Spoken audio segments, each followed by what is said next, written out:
Shalom, Bapak Ibu Saudara, kita lanjutkan studi kristalisasi kita. Dan kali ini kita akan masuk ke dalam kitab yang baru, Nabi Kecil. Nabi Kecil artinya kita masuk ke dalam kitab Yoel. Ya, Yoel ini melayani kerajaan Yehuda di zaman Yoas, Raja Yoas itu termasuk raja yang baik ya. Tetapi nubuat dalam kitab Yoel ini hanya 3 pasal, itu justru menyatakan hari Tuhan. Ini tema kita hari ini ya. Apa maksudnya hari Tuhan itu ya? Jadi kadang-kadang nabi-nabi itu bicara tidak harus selalu ketika kondisi Israel, kerajaan Israel itu lagi rusak gitu, tidak harus begitu ya. Kadang-kadang keadaannya masih kelihatan baik dari luaran ya, semuanya, rajanya juga ada yang termasuk cukup baik. Tapi Nabi itu bernubuat sesuatu tentang kebalikannya lah, kira-kira begitu. Nah, coba dulu tema kita hari ini judulnya Hari Tuhan. Kita akan baca dulu 3 bagian dari kitab Yoel ini, apa yang dimaksud dengan Hari Tuhan ya. Perlu kita tahu ya, kerajaan itu Yoel itu sekitar tahun 800 berapa sebelum Masehi. Jadi sementara kerajaan Yehuda itu tahun 586 dia runtuhnya ya. Jadi masih ada ratusan tahun itu kerajaan Yehuda itu berjalan ya, berlangsung. Nah, coba dulu kita lihat apa artinya hari Tuhan itu ya.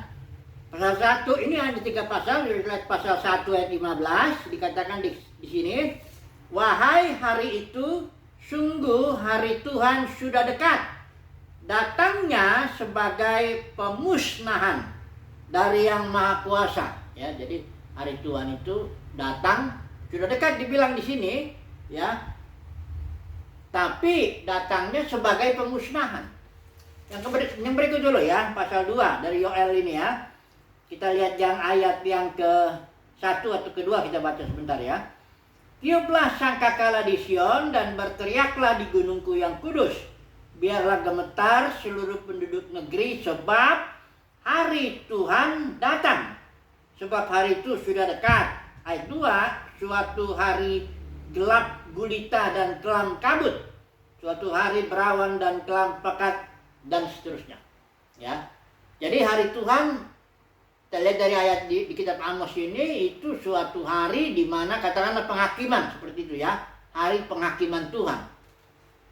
Kemudian ini di pasal 2 ayat 11 ada lagi dikatakan betapa hebat dan sangat dahsyat hari Tuhan itu. Ini hari Tuhan di sini dianalogikan dalam kitab Amos sebagai serangan belalang ya. Belalang itu ya bukan 1-2 belalang, tapi belalangnya banyak sekali, dan dia ini digambarkan seperti ini nih, kalau dia pasal 2 ayat 11 ayat 3 ya. Tanah di depan belalang itu, serangan itu seperti Taman Eden. Terus bisa tahu ya, kita bayangkan Taman Eden begitu indah dan sebagainya. Tapi setelah dia diserang oleh belalang ini, di belakangnya padang gurun tandus. Artinya Taman Eden itu berubah menjadi padang gurun tandus karena serangan belalang-belalang ini ya. Nah, jadi hari Tuhan pengertiannya di sini adalah hari atau penghakiman atau pemusnahan seperti itu ya. Coba dulu kita bandingkan di kitab Yesaya tentang hari Tuhan. Yesaya pasal 13 ayat yang ke-6. Merataplah sebab hari Tuhan sudah dekat, datangnya sebagai pemusnahan dari Yang Maha Kuasa. Yesaya juga mengatakan demikian. Kemudian kita lihat Yeremia pasal 46 ayat ke-10. Hari itu ialah hari Tuhan ya, semesta alam, hari pembalasan, untuk melakukan pembalasan kepada para lawannya. Jadi hari Tuhan di sini juga pengertiannya hari pembalasan untuk menghakimi lawan-lawan atau musuh-musuh Tuhan. Nah, ada beberapa ahli berpendapat hari Tuhan itu adalah suatu periode yang panjang ya. Ada juga yang berpendapat hari itu singkat, yaitu pada saat kedatangan Tuhan yang terjadi penghakiman itu ya. Ada yang mengatakan juga kedatangan Tuhan itu, hari Tuhan itu mulai ketika Yesus, orang Kristen bilang datang kedua kali, kedatangan Tuhan kedua kali, itu sampai terus langit dan bumi yang baru, itu penghakiman terus seperti itu ya. Nah jadi ya kita terima aja dulu lah pandangan itu. Yang intinya bahwa hari Tuhan yang kita mau pelajari ini adalah hari penghakiman. Tapi sebenarnya dalam kitab Yoel bukan penghakiman aja hari Tuhan itu. Kalau kita lihat nanti di pasal, nanti kita bahas di waktu berikut. Ini dikatakan setelah hari itu Tuhan akan mencurahkan rohnya ke atas semua manusia. Jadi hari Tuhan ada juga pengertiannya pemulihan. Ya, itu kita akan bahas nanti. Tapi ini dulu ya, kita bahas hari ini bahwa pengertian hari Tuhan itu adalah penghakiman atau pembalasan atau pemusnahan dari Tuhan ya. Dalam kasus Yoel itu dianalogikan seperti serangan belalang. Bisa jadi benar-benar serangan belalang, bisa juga itu hanya ya analogi ya, hanya suatu gambaran aja bahwa akan ada serangan yang membuat seolah-olah Taman Eden itu bisa menjadi padang gurun tandus ya. Oke. Nah, ini hari Tuhan kita sudah tangkap hari ini, saat ini itu pengertiannya penghakiman. Coba dulu kita sebelum masuk nanti kepada lebih detail lagi kitab Yoel dan juga aplikasinya, kita coba dulu lihat seluruh Alkitab ya tentang penghakiman ini, karena orang nanti jangan hanya kita sudah ulang-ulang tuh berkali-kali tuh ya dalam Yesaya tuh, saya baca dulu ya, Yesaya 26 ayat 9. Penghakiman itu pengertiannya tidak selalu apa ya, penghukuman atau pembalasan Tuhan, bukan begitu ya. Karena penghakiman itu ada sisi satu aspek lain, yaitu aspek pemulihan. Coba dulu, saya baca dulu ya. Ini sebenarnya perlu dibaca nih ya. Yesaya 26 ayat yang ke-9 bagian bawah itu. Sebab apabila engkau datang menghakimi bumi, nah ini kalau Tuhan datang menghakimi bumi, maka penduduk dunia akan belajar apa yang benar. Jadi justru ketika penghakiman itu datang, terjadilah suatu pemulihan dalam arti penduduk dunia ngerti jadinya, oh ini yang benar, inilah kebenaran dan sebagainya gitu ya. Jadi penghakiman itu lebih tepat barangkali disiplin ya, koreksi ya, seperti itu ya. Ada dua aspek lah penghakiman itu. Memang ada aspek penghukuman, pembalasan itu apa yang ditabur orang, itu yang dituainya, tapi juga ada aspek pemulihan ya. Jadi sebagai satu disiplin ya untuk memulihkan. Oke, sekarang kita masuk dulu secara garis besar dulu, kita lihat penghakiman dalam sejarah manusia itu. Dari mulai ini ada 3 lah, kita ambil contoh dulu. Penghakiman di Taman Eden, penghakiman Nuh ya air bah, dan juga penghakiman salib. Salib itu penghakiman ya. Penghakiman Elohim atas dosa ya, hanya ditimpakan dosa seluruh manusia itu kepada Yesus Kristus ya. Jadi itu penghakiman salib itu ya, penghakiman atas dosa seluruh manusia.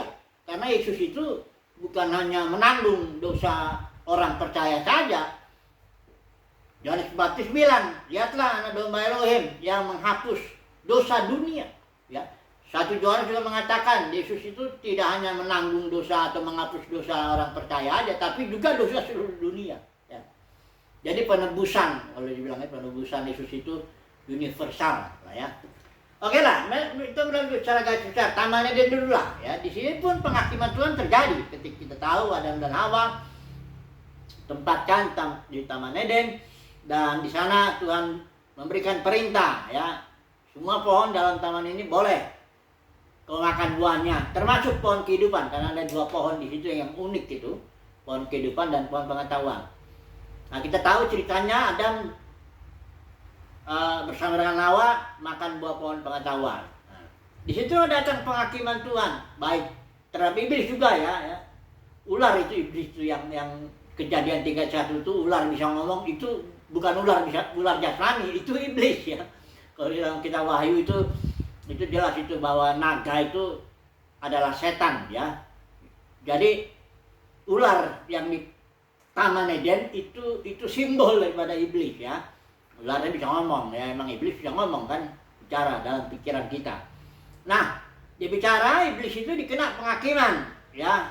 Dia dikutuk ya, dan dia jadi merayap dalam arti debu tanah itu, makanannya itu dalam arti debu tanah itu manusia juga simbolnya ya, bukan nggak ada ular jasmani makan debu tanah ya. Tapi itu simbol daripada setan, makanannya manusia, itu dikutuk oleh Tuhan. Dan daerah operasionalnya ya di situ ya. Dan ya makanannya manusia lah ya. Dan dikatakan juga ada ini keturunan perempuannya akan meremukkan kepalamu, nanti kepalamu engkau meremukkan tumitnya dan sebagainya. Itu penghakiman untuk ular. Ada juga penghakiman untuk Adam, kita tahu. Supayanya dalam mencari makan itu ya susah ya, dan dengan berpeluh ya engkau mencari rezekimu, dan engkau juga akan jatuh, akan mati nanti. Hawa kita tahu itu penghakimannya tunduk, harus tunduk kepada suaminya, dan dia itu susah dalam melahirkan ya. Nah ini kita nggak usah terlalu banyak. Padanya itu penghakiman ya. Ingat ya, penghakiman itu adalah termasuk koreksi di dalamnya ya. Sehingga nanti manusia sesuai rencana Bapa itu menjadikan manusia serupa segambar dengan dia. Memang dua pohon itu sebagai alat untuk mendisiplin, katakan begitu ya. Mendisiplin manusia sehingga manusia jatuh. Ketatuan itu jangan kita pikir itu bukan rencana Bapa, itu bagian dari rencana Bapa itu ya. Kalau saya lihat di Roma pasal 8, seluruh makhluk itu jatuh ke dalam kesia-siaan bukan oleh kehendak makhluk itu, tapi oleh kehendak Dia yang merancang itu ya. Bahkan Yesus itu, kematian Yesus juga bukannya mendadak begitu Adam jatuh, langsung Tuhan punya rencana kita bikin ya penebusan kayu salib supaya sebagian orang nanti selamat, sebagian lagi masuk neraka kekal. Itu dongeng dalam kekristenan. Penghakiman Yesus itu Wahyu 13:8 itu sudah dirancang sebelum dunia ini ada. Itu dibilang di situ. Lihat Wahyu 13:8 itu anak domba Elohim telah disembelih sebelum dunia dijadikan. Jadi emang udah dirancang semua itu. Bapa di sorga merancang udah semuanya. Nggak ada yang terjadi kebetulan. Burung jatuh pun nggak ada yang terjadi kebetulan. Semua sudah menjadi rancangan Bapa supaya tujuan Bapa jadi, yaitu menciptakan manusia serupa dan segambar dengan Dia. Semua manusia itu ya, menciptakan semua manusia serupa segambar dengan Dia, dan menguasai atau menaklukkan segala sesuatu di bumi ya, termasuk itu iblis roh jahat itu. Nah, ini penghakiman Taman Eden. Kemudian penghakiman Nuh ya, kita tahu itu setelah itu Kain ya, keturunan Kain dengan keturunan Set itu kawin campur, manusia tambah banyak, tambah jahat ya. Akhirnya Tuhan bilang aku akan hapuskan, tapi Nuh mendapat kasih karunia. Nuh anaknya Sem, Ham, Jafet itu dengan sudah bikin bahtera supaya dengan istri-istrinya ya, bahtera supaya manusia dihapuskan. Itu penghakiman ya, yang bermaksud agar manusia, jadi Nuh dan seluruh 3 anaknya itu supaya mengenal kebenaran ya. Karena bumi udah rusak banget itu diakibatkan keturunan Kain kawin campur dengan keturunan Set. Set itu pengganti Habel itu kan, kita tahu. Nah itu penghakiman juga. Jadi penghakiman Tuhan memang satu sisi itu penghukuman dalam arti apa yang ditabur orang itu dan tuannya, tapi di sisi lain supaya manusia mengenal kebenaran. Kemudian setelah itu berjalan, nah ini dia penghakiman salib. Kita lihat singgung tadi katakan ya, bahwa Yesuslah yang menanggung penghakiman Elohim itu ya. Yesus yang menanggung murka Bapa terhadap dosa ya. Nah, jadi dan itu seluruh manusia ya, jangan, karena kalau Adam jatuh ya, dihakimi ya seluruh keturunan Adam. Surat Roma itu jelas itu, kalau anak satu manusia jahat berbuat dosa, seluruh manusia masuk dalam karena upah dosa maut ya. Jangan bilang ayo upah dosa neraka kekal. Nah, ini upah dosa itu surat Roma pasal 6 itu ayat 23 itu. Upah dosa itu maut. Maut itu suatu jenis kehidupan yang dilambangkan oleh pohon pengetahuan yang dikuasai iblis. Kalau kitab Ibrani itu dia bilang begitu ya. Jadi upah kalau Adam itu jatuh, upahnya akibatnya itu seluruhnya manusia kena itu. Nah maka kalau Adam yang akhir ini juga mati, dihakimi surat Roma bilang kalau satu orang berbuat kebenaran, ya seluruhnya juga ya dibenarkan. Hanya ada urutannya sesuai 1 Korintus 15. Ada urutannya kebangkitan kita mendapat tubuh yang baru itu ya. Oke lah. Sekarang kita masuk dulu kedatangan Tuhan ini, aplikasi lah ya mengenai kedatangan Tuhan ini.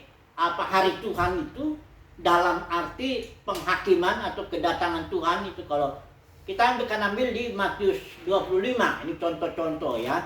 Contoh-contoh mengenai bagaimana hari Tuhan itu atau penghakiman Tuhan itu datang atas gereja. Ya, jangan, karena penghakiman itu selalu harus mulai dari bait suci, dari gereja dulu ya. Nanti baru ada datangnya bangsa-bangsa lain itu memang akan dihakimi, bahkan melalui gereja pemenang. Kalau kita lihat di kitab Wahyu itu ya, dia berfungsi sebagai raja-raja dan imam-imam untuk melayani seluruhnya. Begitu ya. Jadi sekarang kita akan bahas hari Tuhan atau dalam arti kedatangan Tuhan sebagai hakim. Ya. Dia hakim yang adil. Mari kita lihat dulu Matius 25. Ini Matius 25 itu bicara soal lahir zaman ya, dalam bentuk perumpamaan. Ya, pengajaran Yesus di sini bentuknya perumpamaan. Di sini ada kita ambil berapa perumpamaan? 4 perumpamaan juga boleh lah ya. Ini yang pasal 24 ini bicara tentang hamba ya. Ini ada hamba yang setia, ada hamba yang jahat. Ada nanti perumpamaan gadis bijaksana bodoh, ada talenta, ada nanti penghakiman yang terakhir yang di mana kawanan kecil mendapatkan kerajaan surga. Coba dulu dengan cepat dulu ini ya. Penghakiman ini nanti ya akan terjadi pada waktu kedatangan Tuhan. Ya, nggak tahu kapan. Pokoknya Tuhan datang, kita pasti semua menghadap kepada pengadilan Kristus itu ya. Pasti akan terjadi. Soal waktunya ya kita tidak tahu. Tapi sebenarnya kita harus bersyukur sebagai umat pilihan Tuhan, itu sangat bersyukur sekali datang penghakiman. Karena kalau nggak ada penghakiman, kita nggak tahu kebenaran.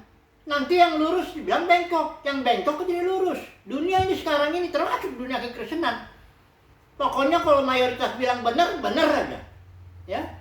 Terus kalau pokoknya benar salah itu ditentukan oleh mayoritas sih. Padahal justru kalau di dalam Alkitab, sepanjang Alkitab kita lihat, mayoritas itu justru orang salah.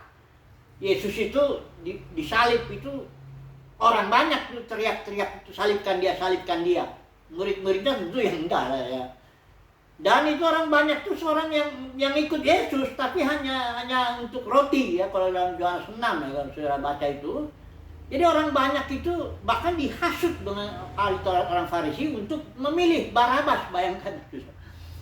Orang banyak itu bisa memilih Barabas, pembunuh, perampok, garong itu daripada memilih Yesus ya. Karena hasutan dari orang Farisi ahli Taurat, karena yang membunuh Yesus itu orang Farisi ahli Taurat ya. Pilatus itu cuma tangannya aja, alatnya ya. Nah jadi lihat tuh, saya lihat orang banyak, mayoritas itu. Ya, saya yakin tuh mayoritas yang teriak-teriak salibkan dia itu. Itu saya yakin tuh banyak ya di antara mereka tuh sudah pernah ngalamin mujizat Yesus. Ya makan 5 roti 2 ikan itu ya, ada juga kesembuhan, lepaskan kerasukan apa itu. Saya yakin banyak itu dari orang banyak itu yang pernah mengalami mujizat. Tapi karena dihasut oleh orang Farisi dia bisa milih Barabas, bayangkan aja. Itu sebabnya mayoritas itu ya dalam setiap, bahkan bisa dibilang seluruh Alkitab itu, karena Tuhan selalu prinsipnya kerja Tuhan itu selalu mulai dari yang sedikit. Kasus Gideon gitu ya. Tuhan mulai yang sedikit. Tuhan tidak mau mulai dengan banyak orang. Tidak pernah itu. Itu jalan Tuhan tuh selalu mulai dari yang sedikit, disaring dulu. Mulai dari yang sedikit, kayak kasus Gideon. Tapi nanti dia menjangkau yang banyak gitu. Itu jalan Tuhan ya.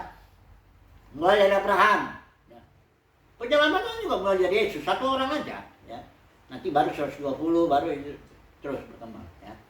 Nah, jadi perumpamaan kedatangan Tuhan itu ada hamba yang setia, hamba yang jahat. Ini siapa? Yang namanya hamba itu harus ditafsirkan konsisten. Itu prinsip hermeneutik itu gitu. Kalau kita tafsirkan hamba yang setia itu orang Kristen, dan memang itu betul gereja yang dihakimi kok, maka hamba yang jahat juga orang Kristen.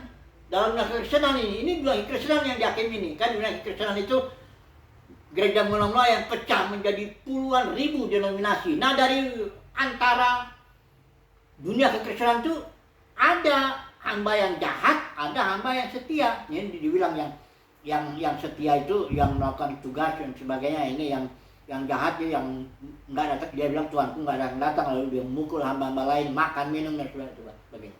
Baca sini. Kemudian perubahan berikut, gadis bijaksana dan gadis bodoh. Nah, ini juga ini perumpamaan kerajaan surga ya, pada waktu hari kerajaan surga seumpama ya, seumpama 10 gadis ya.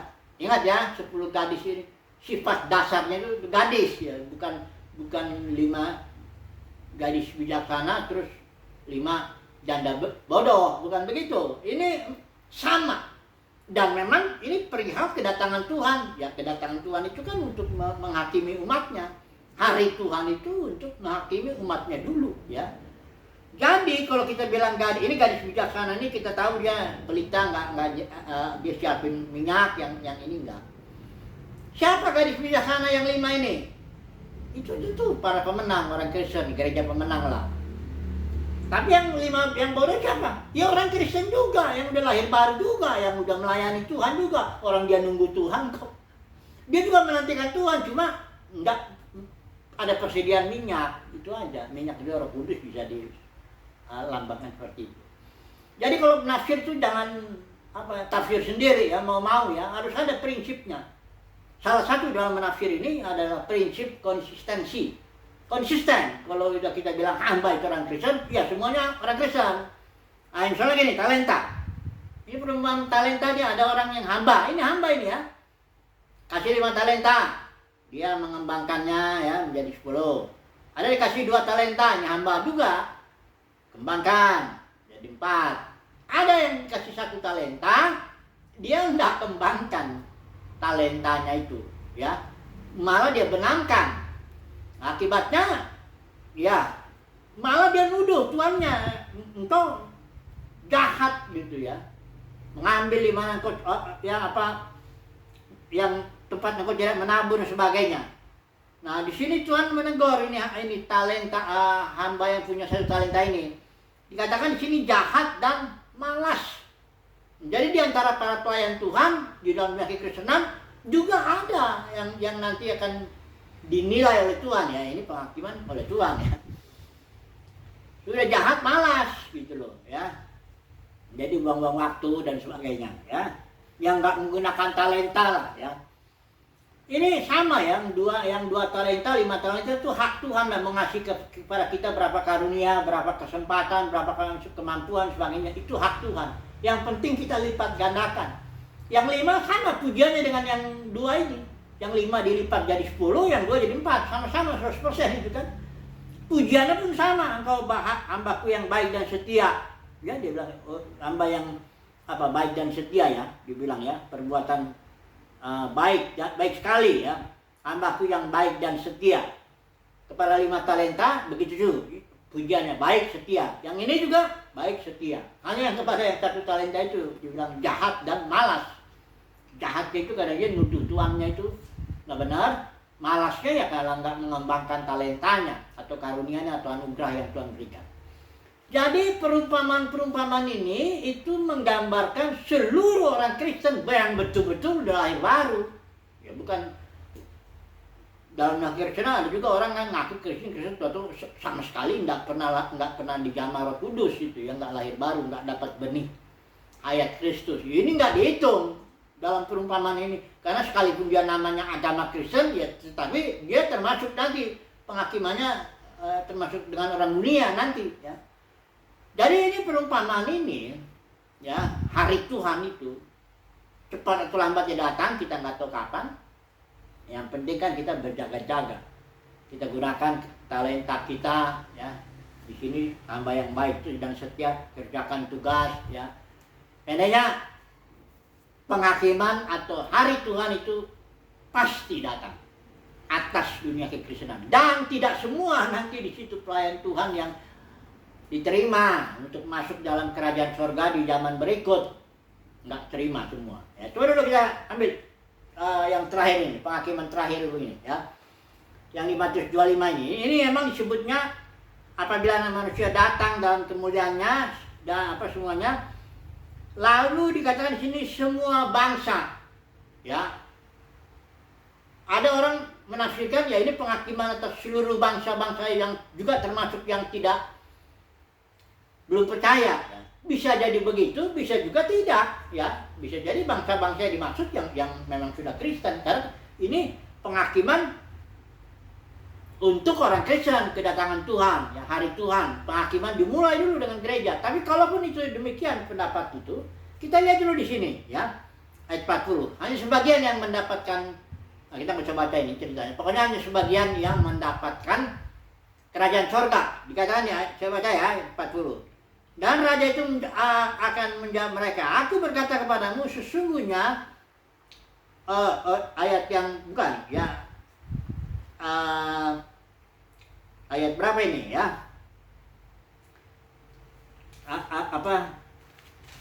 Yang diberkati terimalah. Oh ini ayat yang ke-34 ya.